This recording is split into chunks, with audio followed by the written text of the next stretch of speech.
حکومت نے پیٹرول بم پھینکا ہے عوام پر، وحشیانہ کارروائی کی ہے، کسی صورت میں بھی یہ قابل قبول نہیں ہے۔ 137 روپے کا اضافہ، یعنی پہلے 55 روپے کا اضافہ کر دیا، پھر 137 روپے، اب گویا تقریباً 450 نہیں 458 روپے کا پیٹرول پاکستان کے غریب اور مڈل کلاس لوگ خریدیں گے۔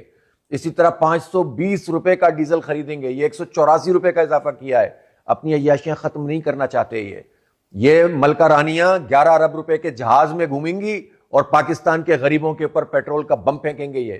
یہ چیئرمین سینٹ 9 کروڑ کی گاڑی خریدیں گے اور غریب بائکرز، بائکیاں چلانے والے اور جو فوڈ پانڈا کا کام کرنے والے، سپلائز کا کام کرنے والے، مزدور، کسان، طالب علم جن کی کوئی آمدنی نہیں ہوتی، یہ ان کو جو ان کا بیڑا غرق کریں گے، ان سے پیسے نچوڑیں گے۔ اور انہوں نے صرف پیٹرول کی قیمت میں اضافہ نہیں کیا، انہوں نے ٹیکس میں بھی اضافہ کیا ہے۔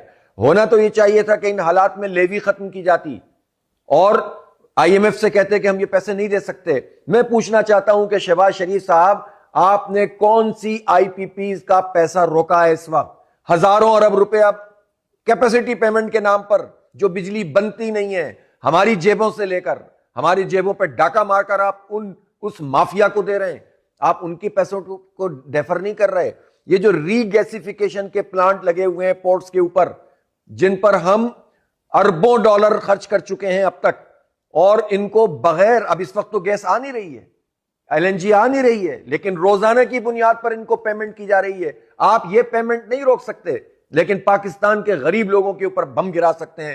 ناقابل قبول ہے، اس کو برداشت نہیں کیا جائے گا۔ جماعت اسلامی اس کو مسترد کرتی ہے اور ہم آج سے ہی احتجاجی تحریک شروع کر رہے ہیں۔ پورے پاکستان میں آج مظاہرے کیے جائیں گے۔ میں پاکستان کے نوجوانوں سے کہتا ہوں کہ ان حالات میں اگر ہم کڑتے رہیں گے، جلتے رہیں گے اور حکومت کے مقابلے میں آ کر نہیں کھڑے ہوں گے تو حالات نہیں بدلیں گے۔ آپ ہماری اس تحریک کا ساتھ دیں، یہ نوجوانوں نکلو اور احتجاج کرو اور حکمرانوں کو مجبور کرو کہ یہ اپنی عیاشیاں کم کریں اور پیٹرول کی قیمت اور ڈیزل کی قیمت کو یہ کم کریں۔